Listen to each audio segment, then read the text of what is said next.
anigu ah xildhibaan Saciid Cabdi Cabaase iyadoo aan maanta joogno xaruntii dawladda hoose aan soo xidhnay kalfadhigii golaha deegaanka ee degmada Ceelaf Weyn ee ugu horeeyay 4 sano oo afooyin iyo colaado iyo abaar ay nala kulmeen alxamdulillah rabbil caalamiin iyadoo maanta uu noo qabsoomay kalfadhigii wax badan aan ku lafaguray wax badan aan meel saaray insha Allah wixii hore nooga baaqday aan qaban doono hadii Ilaahay ka dhigo intii hore xildhibaanadii iga horeeyay baa yimi oo hadalka waxba ku noqon maayo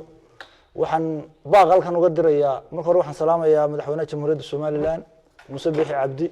iyo golihiisa wasiirada dhamaantood iyo golayaasha labada gole golaha guurtida iyo golaha baarlamaanka iyo dhamaan hay'adka kale ku hawlan horumarinta Soomaaliland halkan waxaan baaq ka dirayaa Khayraaldana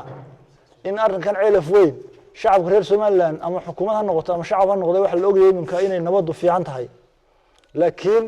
waxaan leeyahay madaxweyne waa in Ceelaf Weyn loo aqoonsanaado xaalad degdega oo wixii ku dhacay abaaro iyo colaado ka soo kabashadeedii oo xaaladda degdega shacabkii ay dareemaan waxna waxay ku xidhan yihiin dadka kale iyo annaga iyo dadka shacabka waxna waxay ku xidhan yihiin xukuumadda hoggaankeeda Muuse Biixi waxaan mar labaad iyo mar saddexaad ba ka codsanaynaa arrinka Ceelaf Weyn in si gaar ah loo eego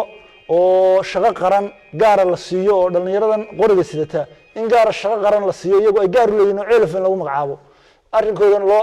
aqoonsanaado xaalad degdega. Wassalaamu calaykum waraxmatullaahi wabarakaatuh.